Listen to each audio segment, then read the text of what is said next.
Hello అండి, welcome to profit master dot. ఇక ఈరోజు మార్కెట్స్ కానీ గమనిస్తే అటు గ్లోబల్ క్యూస్ పరంగా ఏషియన్ మార్కెట్స్ అన్ని కూడా చాలా వరకు బై అండ్ లార్జ్ చెప్పాలి అంటే బాగా ప్రాఫిట్ బుకింగ్ అనేది చూస్తున్నాము. ఈ రోజు అని కాదు, లాస్ట్ ట్రేడింగ్ సెషన్లో కూడా ఏషియన్ మార్కెట్స్ బాగా కరెక్ట్ అయినాయి. ఈరోజు నిక్కీ మరి ముఖ్యంగా 2% దాకా కరెక్షన్ చూసాము. ప్రాఫిట్ బుకింగ్ అనేది అందులో కనపడింది.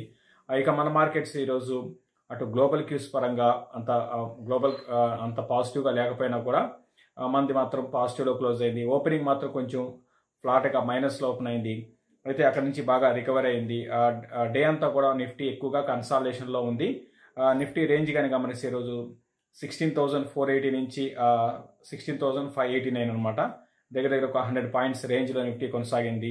ఓవరాల్గా 16,563 దగ్గర ప్లస్ 34 పాయింట్స్ పాజిటివ్గా నిఫ్టీ మనకి క్లోజ్ కావడం చూస్తున్నాము. ఇక బ్యాంక్ నిఫ్టీ అయితే మైనస్లో క్లోజ్ అయింది. ఈరోజు బ్యాంక్ నిఫ్టీలో పెద్దగా రికవరీ అనేది లేదు. డే అంతా కూడా బ్యాంక్ నిఫ్టీ కన్సాలిడేషన్లో ఫ్లాట్గా కొనసాగింది. ఇక టాప్ గెయినర్ కానీ గమనిస్తే ఈరోజు నిఫ్టీలో టాటా స్టీల్ ఆల్రెడీ రీసెంట్గా చాలా భారీగా పెరిగిన స్టాకు మళ్ళీ కూడా ఈరోజు కూడా ఇది ఒక 4% పెరిగింది. మరోవైపు బజాజ్ ఫైనాన్స్ ఒక 3.8%, తర్వాత M&M ఒకటి 2.65% దాకా ఈరోజు లాభాల్లో ముగిశాయి. ఇక వీక్గా ఉన్న స్టాక్స్లో Maruti, Shree cement, power grid లాంటి స్టాక్స్ వీక్గా ఉన్నాయి. ఇక సెక్టార్ పరంగా అంటే ఈ సెక్టర్ బాగా స్ట్రాంగ్గా పెరిగింది ఓవరాల్ మార్కెట్లో మాత్రం చెప్పలేము, ఎందుకంటే ఇండివిజువల్ స్టాక్స్ మాత్రమే పెరిగాయి. మరోవైపు మనకి లాస్ట్ కొన్ని రోజులుగా ఈ మిడ్ అండ్ స్మాల్ క్యాప్లో సెల్లింగ్ ఏదైతే ఉందో భారీ సెల్లింగ్ అని చెప్పొచ్చు. ఇంకా చెప్పాలి అంటే నిఫ్టీ ఒక 10% ఎట్లా పడితే ఏ విధంగా స్టాక్స్ పడతాయో అట్లా మనకి లాస్ట్ ఒక 10 డేస్ నుంచి ఈ మిడ్ అండ్ స్మాల్ క్యాప్లో సెల్లింగ్ అనేది చూస్తున్నాం. ఈరోజు కూడా అదే కొనసాగింది. 448 స్టాక్స్ మాత్రమే ఈరోజు అడ్వాన్సెస్ ఉంటే 1042 స్టాక్స్ డిక్లైన్స్ ఉన్నాయి. నిఫ్టీ ఫ్లాట్గా క్లోజ్ అయినా కూడా డిక్లైన్ రేషియో ఎక్కువ ఉంది. ఇంకా మనకి నిఫ్టీ లైఫ్ టైం హైస్ దగ్గర అంటే ఈరోజు హైని క్రాస్ అయ్యి రేపు సపోజ్ న్యూ హైలో అంటే ఏదో ఒక పాయింట్లో క్లోజ్ అయితే అది కూడా రికార్డ్ హై అవుతుంది. ఒకవైపు ఏమో ఇండస్ట్రీస్ మాత్రం చాలా హైలో ఉన్నాయి, మరోవైపు స్టాక్స్ బాగా పడుతున్నాయి అన్నమాట. ఇది లాస్ట్ ఒక 1 మంత్లో మనం చూసిన ట్రెండ్ 1 మంత్ నుంచి స్టార్ట్ అయింది. అయితే లాస్ట్ 10 డేస్లో బాగా ఎక్కువ ఈ మిడ్ అండ్ స్మాల్ క్యాప్లో సెల్లింగ్ అనేది బాగా లాస్ట్ 10 డేస్లో ఎక్కువ కావడం చూస్తున్నాము. ఇక స్టాక్ ఆఫ్ ది డే చెప్పాలి అంటే అపోలో హాస్పిటల్ అండి. ఇది ఈరోజు దగ్గరగా 7% పెరిగింది. 4345 దగ్గర ఈ స్టాకు దగ్గర లైఫ్ టైం హైస్లో ఈ స్టాకు క్లోజ్ అయింది. చాలా స్ట్రాంగ్ రిజల్ట్ వీళ్ళు అనౌన్స్ చేశారు. 3760 అంటే 3760 క్రోర్స్ రెవెన్యూస్ మీద 489 క్రోర్స్ ప్రాఫిట్స్ అనేది వీళ్ళు అనౌన్స్ చేశారు. రెవెన్యూస్ రికార్డ్ హైలో ఉన్నాయి. అదేవిధంగా ప్రాఫిట్స్ కూడా వీళ్ళకి ఇంతకుముందు ఎప్పుడు కూడా ఇటువంటి ప్రాఫిట్స్ వీళ్ళు అనౌన్స్ చేయలేదు. మార్జిన్స్ బాగా పెరిగాయి. ఆఫ్ కోర్స్ కోవిడ్ కారణంగా మనకు తెలిసింది లాస్ట్ ఒక 3 నెలలు అంటే ఏప్రిల్, మే, జూన్ క్వార్టర్ అంతా కూడా ఈ హాస్పిటల్స్ అని కూడా బిజినెస్ బాగా లక్షల కోట్లలో మన ఇండియాలో ఆర్గనైజ్డ్ అండ్ అన్ఆర్గనైజ్డ్ సెక్టర్లో బాగా జరిగింది. సో అందులో భాగంగా ఈ అపోలో హాస్పిటల్ కూడా మంచి రెవెన్యూస్ పరంగా బాగుంది. అటు ప్రాఫిట్స్ కూడా బాగా పెరిగాయి. అయితే మనం లాస్ట్ క్వార్టర్లో కనుక గమనిస్తే ఇదే టైంకి 2172 క్రోర్స్ అనమాట రెవెన్యూస్ చాలా బాగా పెరిగాయి. అయితే మనకి లాస్ట్ క్వార్టర్ అంతా మనం తీసుకోవాల్సిన అంటే లాస్ట్ క్వార్టర్ మనం బేస్ చేసుకొని కోపోయినా కూడా దానికి ముందు క్వార్టర్ అంటే 2019 ఇయర్ క్వార్టర్ కానీ చూసుకుంటే, ఎందుకంటే లాస్ట్ ఇయర్ ఈ కోవిడ్ కారణంగా చాలామంది హాస్పిటల్కి వెళ్ళడము, మరి ముఖ్యంగా ఏవైతే ఆపరేషన్స్ లాంటి వాటిని పోస్ట్పోన్ చేసుకోవడం జరిగిందనమాట అంటే లాస్ట్ ఇయర్. సో దాని ముందు ఇయర్ కానీ చూసుకుంటే 2572 క్రోర్స్. సో దాని ముందు ఇయర్తో చూసుకున్నా కూడా రెవెన్యూస్లో మనకి బాగా కనపడింది, అంటే మంచి గ్రోత్ అనేది కనపడింది. బట్ ఏదేమైనప్పుడు కూడా ఈ స్టాకు చాలా స్ట్రాంగ్ స్టాకు. దీన్ని మనం వెల్త్ క్రియేటర్ వాళ్ళకి దీన్ని రికమెండ్ చేసాం గతంలో. ఎవరైతే ఇనిషియల్గా వెల్త్ క్రియేటర్లు మాతో ఫస్ట్ నుంచి ఉన్నారో, అంటే వెల్త్ క్రియేటర్ అనేది ఒక ఇన్వెస్ట్మెంట్ ప్యాకేజ్ అనమాట. సో ఇటువంటి స్టాక్స్ని మనం మల్టీ బ్యాగర్ అయిన స్టాక్ అనమాట ఇది. సో దీన్ని ఇన్వెస్ట్మెంట్ స్టాక్ అంటారండి. ఎందుకంటే అటు గ్రోత్ ఉంది, ఇది సేమ్ స్టాక్ పెరుగుతుంది. దీంట్లో షేర్ హోల్డింగ్ ప్యాటర్న్ కనుక గమనిస్తే రీటైల్ ఇన్వెస్టర్స్ పార్టిసిపేషన్ ఒకప్పటికి ఎప్పటికి తగ్గిందండి. మిగతా అన్ని స్టాక్స్లో పెరుగుతుంటే ఇటువంటి క్వాలిటీ స్టాక్స్లో రీటైల్ ఇన్వెస్టర్స్ పెద్దగా ఉండరు. ఫర్ ఎగ్జాంపుల్ ఒక 1 year బ్యాక్ దీంట్లో రీటైల్ పార్టిసిపేషన్ 8.2 ఉంటే ఇప్పుడు 5.8 అనమాట. అదే ఎఫ్ఐఎస్ మాత్రం పెరిగిందండి. 48 ఉండేది 53 అట్లా పెరిగింది. ఎఫ్ఐఎస్ ఇన్వెస్ట్మెంట్స్ అనేది ఇందులో పెరిగాయి అనమాట. సో ఇటువంటి స్టాక్స్ని ఎర్లీగా ఐడెంటిఫై చేస్తే మనకి ఖచ్చితంగా స్టాక్ మార్కెట్లో మనకి డబ్బులు అనేది రావడం జరుగుతుందండి. బట్ ఏదేమైనప్పుడు కూడా stock of the day Apollo hospital. దీని గురించి చాలా మంది అడుగుతున్నారు కూడా. సో ఓవరాల్గా ఒక ఇన్వెస్ట్మెంట్ పరంగా ఉంచుకొని హోల్డ్ చేయమని చెప్తాను. అయితే ఇక్కడ నుంచి కొంచెం ప్రాఫిట్ బుకింగ్ రావచ్చేమో కానీ బట్ లాంగ్ టర్మ్లో ఇంకా దీనికి పొటెన్షియల్ ఉంది. అయితే ఎక్కడ కొనాలి ఏంటి ఎగ్జాక్ట్ మనం టైమింగ్ చేయలేము కాబట్టి కరెక్షన్స్లో దీన్ని మంచి కరెక్షన్స్, పెద్ద కరెక్షన్స్ వస్తే దీన్ని అక్యుములేట్ చేసుకోవచ్చు, అంటే కొనుక్కోవచ్చు అండి. ఇది అపోలో హాస్పిటల్ గురించి. ఇక టాప్ లూజర్ విషయానికి వస్తే ఐడియా అండి. ఒకవైపు ఏమో మంచి ఇన్వెస్ట్మెంట్ స్టాక్ మాట్లాడుకున్నాం, మరోవైపు ఇదంతా కూడా స్పెక్యులేషన్ స్టాక్ అండి. గతంలో ఈ స్టాక్ని మనం అవాయిడ్ చేయండి అన్నాం. ప్రస్తుతానికి ఈరోజు 6% దాకా ఈ స్టాకు 6 రూపీస్కి వచ్చేసింది. ఎక్కడ జర్నీ స్టార్ట్ అయిందో మళ్ళీ బ్యాక్ టు అక్కడికే వచ్చేసింది. సో ఇటువంటి స్టాక్స్ పట్ల అందరూ కూడా అప్రమత్తంగా ఉండండి. సో ఇక రెగ్యులర్గా మనకి అడుగుతున్న స్టాక్స్లో బజాజ్ హెల్త్ కేర్ గురించి ఒకరు పదే లాస్ట్ కొన్ని రోజులుగా అడుగుతున్నారండి. స్టాక్ పేరు బజాజ్ హెల్త్ కేర్ అనమాట. ఇది బజాజ్ గ్రూప్ స్టాక్ అయితే కాదండి. ఇది బజాజ్ గ్రూప్ స్టాక్ అయితే కాదు. ఇది కూడా చాలా పాత కంపెనీ, చాలా చిన్న స్మాల్ క్యాప్ అండి. అంటే మార్కెట్ క్యాప్ వచ్చి దగ్గర 1200 కోట్లు. వీళ్ళ మెయిన్ బిజినెస్ వచ్చి అమినో యాసిడ్స్ అనమాట. తర్వాత ఏపీఎస్లో కూడా ఉన్నారు, తర్వాత న్యూట్రిషన్ దాంట్లో ప్రొడక్ట్స్లో కూడా ఉన్నారనమాట. సో ఏదేమైనప్పుడు కూడా ఇటువంటి స్టాక్స్ ఏంటంటే ఇప్పుడు ఇది టైమింగ్ కరెక్ట్ కాదనమాట. ఇది ఫండమెంటల్ పరంగా ప్రస్తుతం వాళ్ళు చూపిస్తున్న నెంబర్స్ కానివ్వండి అవన్నీ కూడా ఓకే. లాస్ట్ ఒక 1 ఇయర్లో కొంచెం బాగా గ్రోత్ కూడా మనం చూసాము. అంటే బిజినెస్ పరంగా బాగా పెరిగింది, అన్నీ కూడా బాగానే ఉన్నాయి. బేస్డ్ ఆన్ ఫండమెంటల్స్, అంటే బేస్డ్ ఆన్ వాళ్ళు చూపించిన ఏదైతే ఉందో బ్యాలెన్స్ షీట్ కానివ్వండి ఇవన్నీ కూడా బాగానే ఉన్నాయి. బట్ ఏంటంటే ఇటువంటి స్టాక్స్ గురించి మనకి సరైన ఇన్ఫర్మేషన్ తెలుసుకోవాలండి. నాకైతే అంతగా ఈ కంపెనీ గురించి, ఫర్ ఎగ్జాంపుల్ ఇప్పుడు అపోలో హాస్పిటల్ గురించి అడిగితే ఖచ్చితంగా నేను చెప్పగలుగుతాను.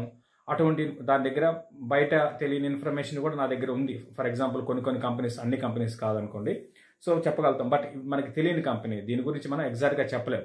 బట్ బేస్డ్ ఆన్ ఫైనాన్షియల్స్ బాగున్నాయి, తర్వాత వీళ్ళ బిజినెస్ కూడా బాగా ఉంది. సో నేను కూడా ఇది అయితే ఈ టైంలో ఈ మిడ్ అండ్ స్మాల్ క్యాప్లో సెల్లింగ్ వస్తున్న టైంలో కొనుక్కోవడం అనేది కరెక్ట్ కాదండి. ఇటువంటి స్టాక్స్లో బాగున్నా కూడా, ఎందుకంటే దీంట్లో అంతా కూడా ప్రమోటర్ అండ్ రీటైల్ ఇన్వెస్టర్స్, మిగతా ఎవరు ఉండరు. అంటే అటు ఫండ్స్ ఉండవు, మ్యూచువల్ ఫండ్స్ ఉండవు, తర్వాత అటు ఫారెన్ ఇన్స్టిట్యూషన్స్ ఉండరు, ఫారెన్ పోర్ట్ఫోలియో ఇన్వెస్టర్స్ ఎవరు కూడా ఉండరండి. ఈవెన్ హై నెట్వర్త్ ఇన్వెస్టర్స్ కూడా ఉంటారు. Only promoter and retail investors. కాబట్టి ఇటువంటి స్టాక్స్లో ఇన్వెస్ట్ చేసే ముందు మాత్రం మనం కొంచెం జాగ్రత్తగా తెలుసుకొని ఇన్వెస్ట్ చేయండి. బట్ మంచి స్టాకేనండి, మంచి స్టాకే. అయితే కొనుక్కోవాలనుకుంటే బాగా మార్కెట్ భారీగా కరెక్షన్ వచ్చి మీడియం స్మాల్ క్యాప్లో కరెక్షన్ అయిపోయిన తర్వాత ఇటువంటి స్టాక్స్ ప్రయత్నం చేయండి. నిర్ణయం అయితే మీరే తీసుకోండి. నేనైతే దీని గురించి స్ట్రాంగ్ బై అని అయితే చెప్పానండి. మంచి కంపెనీనే, బట్ నాకు పర్సనల్గా తెలియదు. సో కాబట్టి దీన్ని స్ట్రాంగ్ బై అనేది చెప్పాను. ఇక చాలామంది అడుగుతున్న ఇంకొక స్టాక్ ఎల్టీ ఫుడ్స్, అంటే దావత్ అనమాట. సో దీన్ని గతంలో చాలాసార్లు చెప్పామండి. స్టాకు ఆ ఇన్వెస్ట్మెంట్ పరంగా ఓకేనండి, ఓకే కైండ్ ఆఫ్ స్టాక్. ఇంకా దీని గురించి పెద్దగా నేను ప్రత్యేకించి చెప్పాల్సింది కూడా ఏం లేదు. వీళ్ళ బ్రాండ్ అందరూ తెలిసింది దావత్ బాస్మతి రైస్. వీళ్ళ మెయిన్ బిజినెస్ అంతా కూడా బాస్మతి రైస్ ఎక్స్పోర్ట్స్. మన ఇండియాలో కూడా ఉంది, కానీ బట్ వీళ్ళకి ఎక్స్పోర్ట్స్ మీద ఎక్కువగా లాభాలు వస్తాయి. అయితే వీళ్ళకి లాభాలు తక్కువ ఉంటాయండి. అంటే ఇంకా చెప్పాలంటే ఇది ట్రేడింగ్ కంపెనీ కూడా అనుకోవచ్చు. ఎందుకంటే వీళ్ళకి అటు ప్రాసెస్ చేసి దాన్ని ప్యాక్ చేసి ఎక్స్పోర్ట్ చేస్తే వీళ్ళకి మిగిలేదు కూడా చాలా, ఇన్ని రోజులు మార్జిన్స్ చాలా తక్కువ ఉన్నాయి. అయితే వీళ్ళు ఎప్పుడు బాగా లాభాలు వస్తాయి ఇటువంటి కంపెనీస్ కంటే ప్రైస్ బాగా పెరిగితే, తగ్గకూడదండి. తగ్గితే మాత్రం ఈ కంపెనీస్ స్టాక్స్ భారీగా పడిపోతాయి. అది గుర్తుపెట్టుకోండి. అటు రైస్ అంటే రోజుకి అటు బాస్మతి రైస్ ప్రైస్ పెరుగుతూ ఉంటే, భారీగా పెరగాల్సిన అవసరం కూడా లేదు, ఎంతో కొంత పెరిగితే చాలు వీళ్ళకి లాభాలు ఉంటాయి. బట్ ఏదేమైనా ఇప్పుడు కొంచెం డెట్ కూడా ఉంది -పాయింట్. బట్ అదర్వైజ్ కంపెనీ అనేది పర్లేదు, గ్రోత్ పరంగా లేదు అనమాట. వాల్యుయేషన్స్ పరంగా బాగా అట్రాక్టివ్ ఉంది. వీళ్ళకి మెయిన్ బిజినెస్ అంతా కూడా గల్ఫ్ కంట్రీస్కి బాగా ఎక్స్పోర్ట్ చేస్తారు. ఉంచుకోవచ్చు అండి, హోల్డ్ చేయొచ్చు. దీన్ని యావరేజ్ చేయాలా, చాలా మంది ఇదని కాదు చాలా స్టాక్స్ని యావరేజ్ చేయాలని అడుగుతున్నారు. యావరేజ్ అయితే ఇప్పుడు వద్దండి, మనకి చాలా ఇప్పుడు మార్కెట్ ఏం పర్లేదు, లైఫ్ టైం హైలో ఉంది. మీరు ఆలోచించండి, ఇక్కడ నుంచి నిఫ్టీ ఒక 20% పడితే ఈ స్టాక్స్ ఎక్కడికి వెళ్ళిపోతాయి ఆలోచించండి. ఈ స్పెక్యులేషన్ స్టాకు, ఈ హైప్ క్రియేట్ చేసిన స్టాక్స్లో మీకు 1000 రూపాయల స్టాకు మీకు 100 రూపాయలకు వస్తుంది. చూడండి, ఇప్పుడు కాదు, ఒక 1 ఇయర్ తర్వాత చూడండి. చెప్పిన మాటలు మీకు అప్పుడు అర్థమవుతాయి. కొత్త వాళ్ళకి చెప్తున్నాను, 1000 రూపాయల స్టాకు 100 రూపాయలకు వస్తుందండి. సో ఈ హైప్తో పెరిగిన స్టాక్స్, ఫండమెంటల్గా మంచి స్టాక్స్ ఏం పెద్దగా పడతాయి, మళ్ళీ బౌన్స్ బ్యాక్ అవుతాయి. బట్ హైప్తో పెరిగిన స్టాక్స్ మళ్ళీ ఇంకా ఆ రేట్ రావండి. కాబట్టి అవి దృష్టిలో పెట్టుకోండి.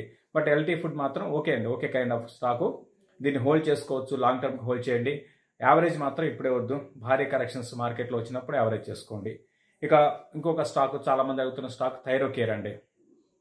థైరోకేర్ దీన్ని కూడా గతంలో మనం బాగా స్ట్రాంగ్ బై అని చెప్పాము. వెల్త్ క్రియేటర్ ప్యాకేజ్ వాళ్ళకి కూడా ఇది సజెస్ట్ చేసాము. ప్రస్తుతానికి స్టాకు 1300 దగ్గర ఉంది. ఇది ఇన్వెస్ట్మెంట్ పరంగా హోల్డ్ చేయొచ్చండి. అయితే రీసెంట్గా దీంట్లో ఒక డెవలప్మెంట్ జరిగింది. అంటే దీంట్లో మెజారిటీ స్టేక్ అనేది ఏపీఐ హోల్డింగ్ అనే వాళ్ళు మెజారిటీ స్టేక్ తీసుకున్నారు. అంటే ఇది ఏదంటే ఫార్మా ఈజీ అనే ఒక వెబ్సైట్ అనమాట, ఆన్లైన్ పోర్టల్. సో వీళ్ళు దీంట్లో ఏపీఐ హోల్డింగ్ వాళ్ళ ఏపీఐ హోల్డింగ్ అంటారు దాన్ని. సో వాళ్ళు దీంట్లో మెజారిటీ స్టేక్ తీసుకున్నారు. దగ్గర 4,400 crores అనమాట డీలు. ఇది చాలా చాలా పాజిటివ్ అంశం అండి. ఎందుకు చాలా చాలా పాజిటివ్ అంశం అంటే ఈ ప్రమోటర్ ఎవరైతే ఉన్నారో థైరోకేర్ ప్రమోటర్, ఆయన సబ్జెక్ట్ పరంగా చాలా ఎక్సలెంట్, అందులో డౌట్ లేదు. ఒక చిన్న స్థాయి నుంచి కంపెనీని పెద్దగా చేశారనమాట. అయితే నెక్స్ట్ లెవెల్కి తీసుకెళ్ళాలి అంటే ఏంటంటే అంటే ఆయన సబ్జెక్ట్ పరంగా స్ట్రాంగ్ కానీ బిజినెస్ పరంగా అంతా అగ్రెసివ్ అయితే కాదు. ప్లస్ బిజినెస్ చేయాలి అంటే మాత్రం ఆ క్వాలిటీస్ కొందరిలోనే ఉంటాయండి. సో అటువంటి కొందరిలో ఏపీఐ హోల్డింగ్స్ వాళ్ళని అనుకుంటున్నాను. మంచి డీల్ అండి ఇది కానీ చెప్పాలంటే ఇందులో ఆల్రెడీ ఎవరైతే రీటైల్ ఇన్వెస్టర్స్ ఉన్నారో వాళ్ళకి ఇది చాలా పాజిటివ్ అంశం అనమాట. ఎందుకంటే ఈ కంపెనీని నెక్స్ట్ లెవెల్కి తీసుకెళ్తారు. ఆల్రెడీ వీళ్ళు ఆన్లైన్లో మనకి ఆన్లైన్ ఫార్మసీ, తర్వాత ఆన్లైన్ కన్సల్టెన్సీ, ఇటువంటి సర్వీసెస్ అని వీళ్ళు అందిస్తున్నారు. సో దట్ వీళ్ళిద్దరు కానీ కలిసారంటే థైరోకేర్ ప్లస్ ఈ ఫార్మా ఈజీ కానీ కలిసిందంటే మాత్రం డెఫినెట్గా ఇది ఇద్దరికి బెనిఫిట్ అనమాట. ఆల్రెడీ కలిసిపోయారు కాబట్టి ఇద్దరికి ఇది మ్యూచువల్ బెనిఫిట్ అనమాట. ఫ్యూచర్లో ఇది బ్రహ్మాండమైన గ్రోత్ అనేది కనపరిచే అవకాశాలు ఉన్నాయి. బిజినెస్ పరంగా ముందుకు వెళ్ళే అవకాశాలు ఉన్నాయి. కాబట్టి ఈ థైరోకేర్ ఎవరైతే ఇన్వెస్ట్ చేస్తున్నారో వాళ్ళందరూ కూడా లాంగ్ టర్మ్కి హోల్డ్ చేయండి. బట్ షార్ట్ టర్మ్ వ్యూతో మాత్రం ఈ స్టాక్ ఇంకా మార్కెట్ పడితే ఆబ్వియస్గా ఇందులో కూడా కొంచెం కరెక్షన్ రావచ్చు. మన రిజల్ట్ కూడా చాలా స్ట్రాంగ్ ఉన్నాయి. మంచి అటు మార్జిన్స్ కూడా పెరిగాయి. బట్ వాల్యుయేషన్స్ పరంగా ఎక్స్పెన్సివ్, బట్ ఫ్యూచర్ మాత్రం బాగుండే అవకాశం ఉందండి. ఆల్రెడీ ఇన్వెస్ట్ చేసిన వాళ్ళు హోల్డ్ చేయండి. ఇంకా బాగా భారీ కరెక్షన్స్ వస్తే దీంట్లో ఫర్దర్గా యాడ్ కూడా చేసుకోమని చెప్తాను. ఇది ఇన్వెస్ట్మెంట్ స్టాక్ అని. ఇప్పుడు 3 చెప్పిన వాటిలో ఇప్పుడు మనం మూడు స్టాక్స్ గురించి మనం అనుకున్నాం. బజాజ్ హెల్త్ కేర్ ఒకటి, ఎల్టీ ఫుడ్స్ ఒకటి, అదేవిధంగా థైరోకేర్. ఈ మూడిట్లో థైరోకేర్ అనేది మంచి భవిష్యత్తులో ఫ్యూచర్ ఉంది, ప్లస్ ఇన్వెస్ట్మెంట్ స్టాక్ అండి. సో మంచి కరెక్షన్స్లో కొనుక్కోండి. ఇది మా క్లోజింగ్ రిపోర్ట్ అండి. ఇక రేపు మార్నింగ్ మార్కెట్లో కలుద్దాం. చూస్తున్న ప్రతి ఒక్కరు కూడా షేర్ చేయండి, అదేవిధంగా లైక్ చేయమని చెప్తారు. థ్యాంక్ యూ అండి. స్టాక్ మార్కెట్ ఆల నుంచి ఆల్గో ట్రేడింగ్ వరకు అన్నింటికీ ఏకైక వేదిక profitmaster.in. Please like, subscribe and share our videos.